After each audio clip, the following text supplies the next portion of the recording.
একটা সময় ছিল যখন সকালবেলায় ঘুম থেকে উঠে কিন্তু মাথায় কোনো চিন্তা বা টেনশন হেডেক ছিল না। আর এখন সকালবেলায় উঠেই বিভিন্ন রকম মাথায় চিন্তা ঘুরতে শুরু করেছে। সকাল হলো মানেই কি জলখাবার করব, কি রান্না করব, দুপুরে কি করব, সন্ধ্যায় কি করব, এগুলোই কিন্তু মাথার মধ্যে ঘোরে। আর কি বলো তো, আগে যখন আমার বিয়ে হয়েছিল, তো বিয়ের পর 4 বছর, এমনকি 5 বছরও আমি রান্না বান্না করিনি। তো রান্নাটা দুপুরবেলায় কিন্তু আমার শাশুড়ি মাই সব দিকটা দেখতো। সকালবেলায় উঠে বাসি কাজ সেরে তারপর ওই রান্না বান্না করতে যেটুকু জোগাড় যন্ত্র লাগে সেটুকুই কিন্তু করে দিতাম। তারপর সারা দিন আমার টুকিটাকি কাজ, সংসার সামলানো, মানে ঘর গোছানো থেকে আরম্ভ করে পরিষ্কার কাচাকুচি এগুলোই করতাম, গোছগাছের কাজ। আর এখন শাশুড়ি মার যেদিন থেকে চোখটা অপারেশন করলাম সেদিন থেকে কিন্তু আমাকেই রান্না বান্নাটা কন্টিনিউ করতে হয়। তাই সকালবেলায় উঠেই কিন্তু মাথায় একটা চিন্তা ঘোরে যে আজকে কি সবজি আছে, আজকে কি রান্না করব, এটাই কিন্তু সব সময় মাথার মধ্যে ঘুরতে শুরু করে। তাই ভাবছি যে আমি রান্না তো ধরো মেয়েদেরকে করতেই হয়, আর বিয়ে যখন হয়েছে রান্নাবান্না তো আজকে না হলেও একদিন না একদিন তো আমাকেই করতে হবে। কিন্তু এখন ভাবি মনে মনে, এটা কিন্তু কাউকে বলি না, তোমাদের সাথেই শেয়ার করছি যে যাই হোক তখনকার দিনগুলোই ভালো ছিল, জানো তো, যে রান্নাবান্না করতে হতো না, একটুখানি জোগাড় করে দিয়েই কিন্তু শান্তি। কিন্তু কি করব, এখন তো সেগুলো বললে হবে না, করতেই হবে। তো যাই হোক, কি বলবো, সকালবেলায় ঘুম থেকে উঠে ছেলেকে স্কুলে পাঠিয়ে দিয়েছিলাম। আজকে জানো তো, ছেলেকে সকালবেলায় ঘুম থেকে ডাকছি, কিছুতেই ঘুম থেকে ওঠে না। তো একটু দুষ্টুমি করছিল। এবার আমি ওকে ড্রেস পরাতে গিয়ে, সাজাতে গিয়ে ওর কিন্তু এক জায়গায় লাগিয়ে দিয়েছি। তো আমারই দোষটা। এবার ও কিন্তু খিচিবিচি করছিল, যেন মানে বদমাশি করছিল। এবার শান্তভাবে জামাটা পরে নিচ্ছিল না। তো সেই কারণে লেগে যখন গিয়েছে তখন কিন্তু কী কাঁদন আর কী কান্না। তো বলছে আমি তো স্কুলে যাবই না। তো আমি দেখলাম স্কুলে না গেলে, এখন যদি না যাই, আবার সামনে যদি কয়েকদিন আবার বিয়ে আছে, ভোজ আছে এখানে ওখানে, তো তখন কিন্তু টিউশনি কামাই হবে, তারপরে তোমার স্কুল কামাই হবে। তো আমি এই কদিন তার জন্য রেগুলার স্কুল টিউশনি সবটা কন্টিনিউ করছি। তো আমি তো ভয় পেয়ে গেলাম যে স্কুলে যাবে না, এত বড় একটা কাণ্ড হয়ে গেল। আসলে আমিও বুঝতে পারিনি কখন যে লেগে গিয়েছিল। তারপর অনেক খোসামদি করার পর বুঝিয়ে সুঝিয়ে ওকে স্কুলে পাঠালাম। আর তারপরে কি বলবো, আমি সংসারের যে টুকিটাকি কাজ, আমিও তো ধরো ওকে স্কুলে পাঠানোর পর আর শোই না, একেবারে ঘুম থেকে উঠে সংসারের কাজে লেগে পড়ি। তারপরে বাসি কাপড়টা ছেড়ে নিয়েছি, এখন বাসি কাজ সেরে, আর এখন দেখো বাসি বিছানাটাও তুলে নিয়েছি। দিয়ে অনেক দিন থেকেই নতুন কিছু নাইটি, মানে ভেতরের যেগুলো ভরা থাকে আলমারিতে, সেগুলোই বের করা ছিল। তারপরে ওই যে চুড়িদারটা বের করেছিলাম, সেগুলো ভরাই হয়নি, কাঁচা হয়ে গিয়েছিল, তবুও আলনায় রাখা ছিল। তো সেগুলোকেই ভাবলাম যে না, আর দেরি করলে হবে না, এগুলোকে কিন্তু আজকে ভরতেই হবে। তো সেই কারণে সব কাজ ফেলে গোছগাছের কাজেই কিন্তু লেগে পড়েছি। তো দেখো ভালো করে তো ভাঁজ করে নিচ্ছি, অনেক দিন থেকে আয়রন তো করাই হয় না, আয়রনের তো নাম নেওয়াই হয় না।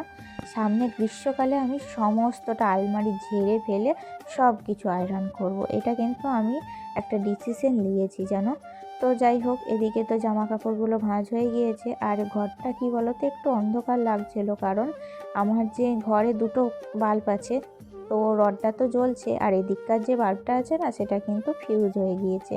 তো সেই বাল্বটা আনা আছে, কিন্তু লাগানোর অভাবে হয় না, আসলে অনেকটা উঁচু তো, বড় মই লাগবে তবেই কিন্তু লাগানো হবে। লাগানোর অভাবে হচ্ছে না বলে এই সাইড পোর্শনটা আমার পুরোটাই কিন্তু অন্ধকার আসছে। তবুও ফোনের ক্যামেরাটা ভালো বলে অন্ধকারেও কিন্তু ভালো ফুটেজ এসেছে, দেখো।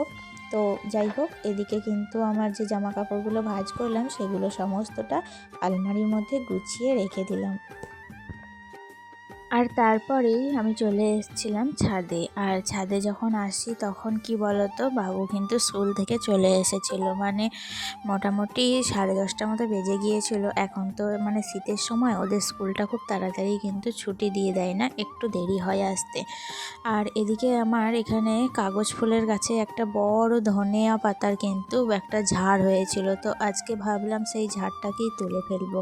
তো অনেক দিন থেকেই ভাবছিলাম তুলবো, তো বাবা তুলতেই দিচ্ছিল না। তো আজকে কিন্তু নকিয়ে আমি কিন্তু তুলে ফেলেছি। আর সেই ঝাড়টা দিয়ে একটু টমেটো লঙ্কা তো দিয়ে কিন্তু আমি একটু ধনেপাতার চাটনি বানিয়েছি আজকে। অনেক দিন থেকে ইচ্ছা করছিল। আর জানো তো আমার ধনেপাতা খেতে এত ভালো লাগে, মানে কাঁচা অবস্থাতেও আমি কিন্তু কুচিয়ে মুড়ি দিয়েও কিন্তু ধনেপাতা খেয়ে নিই, এত ভালো লাগে আমার ধনেপাতা খেতে। তো অনেক সময় কি বলতো, বিয়ের আগে বাবা যখন ধনেপাতা আনতো তো চাটনি বানাতে বলতো, তখন কিন্তু আমি অতটাও ধনেপাতা খেতে পছন্দ করতাম না। তারপর আস্তে আস্তে খেতে খেতে খেতে কিন্তু অভ্যাসটা হয়ে গিয়েছিল, আর এখন কিন্তু আমি ভীষণ ভালোবাসি। তো যাই হোক, তারপরে তো রান্নার কাজে লেগে পড়েছি, কারণ অনেকটাই বেলা হয়ে গিয়েছে এধার ওধার করতে গিয়ে। তো এখন তো রান্নাটা না করলে অনেকটাই দেরি হয়ে যাবে। তো আজকে রান্না বানাচ্ছি দেখতেই পেলে, প্রথমেই করলাম বাঁধাকপির তরকারি। তো বাঁধাকপিটাকে আমি একটু নতুনভাবে প্রতিদিন এখন করছি। আগে কি করতাম, প্রেসার কুকারে সিটি মেরে তারপর কিন্তু কড়াইয়ে দিতাম, আর এখন কি করছি বলো তো, কড়াইয়ে ভালো করে আগে কষিয়ে নিয়ে তারপর প্রেসার কুকারে 2টো সিটি মেরে তারপর কিন্তু আবার কড়াইয়ে ভালো করে জলটাকে মেরে আঠা আঠা করে নিচ্ছি। তো এমনি করে রাঁধলে দেখছি খেতেও কিন্তু বেশ ভালো লাগছে, টেস্ট আসছে ভালো। আর তার সাথে করেছিলাম নতুন আলু বড়ি টমেটো দিয়ে টক। তো ওই রকমই আজকে হালকা পাতলা রান্না করলাম। প্রতিদিনই তো কিছু না কিছু বেশি রান্না হয়েই যাচ্ছে, মানে যতই ভাবছি যে হালকা পাতলা করব, তো একটা একটা করে তার রান্না কিন্তু বেশ বড়ই হয়ে যাচ্ছে। আর তারপরে দেখো গ্যাস ওভেনটাকেও ভালো করে মুছে নিচ্ছি। আসলে গ্যাসের তলায় আজকে প্রচুর মার পড়ে গিয়েছিল, ভাতটাকে বসিয়ে দিয়ে কলতলায় চলে গিয়েছিলাম কিছু একটা কাজ করতে, তখন এসে দেখি প্রচুর মার পড়ে গিয়েছে। তাই ভালো করে একটু গ্যাস ওভেনের একবারে নিচে থেকে ডিপ ক্লিনিং করে নিলাম। আর এদিকে বাড়িতে কিন্তু এখন বাবু নেই, কারণ ওরা গিয়েছে একটু দোকানে ওর বাবার সাথে। তো সেই ফাঁকে আমি রান্না বান্না কমপ্লিট করে বাসন মেজে গ্যাস ওভেন রান্নাঘর সব কিছু পরিষ্কার করে এখন দেখো কলতলাটা ভালো করে ধুয়ে নিলাম। তারপর কিন্তু মোটরটা জুড়ে দিয়েছি, এখন বোতলগুলোয় ডাইরেক্ট জল তুলে রেখে দেবো। সমস্তটা কাজ কমপ্লিট করে তারপর কিন্তু আমি মানে নিজেও স্নান করব, ছেলে চলে আসবে তাকেও স্নান করাতে হবে, তারপর তাকে খাওয়ানো, তারপর আবার টিউশনি যাওয়া, সব কাজই পড়ে আছে এখন। তো মানে ছেলে আস্তে আস্তে যতটুকু সারা যায় ততটুকুই আর কি তাড়াহুড়ো করছে আর কি। তো যাই হোক, জল তুলতে তুলতেই কিন্তু যখন মাঝপথে তখনই দেখি যে ওরা চলে এলো। তো এবার তো ভাবলাম যে তাহলে তো এবার ওদেরকেও চান টান করাতে হবে, তো তাড়াহুড়ো করে জলটাকে ভরে নিলাম। আর তারপরে কিন্তু বাবুকে স্নানটাও আমি করিয়ে দিয়েছিলাম, আর ওকে স্নান টান করিয়ে তারপরে এসেছিলাম ছাদে। এখনও কিন্তু আমার স্নান হয়নি, তো আমার কিছু কাজ আছে, তো সেই কাজগুলো কমপ্লিট করে তারপরেই কিন্তু আমি স্নান করব।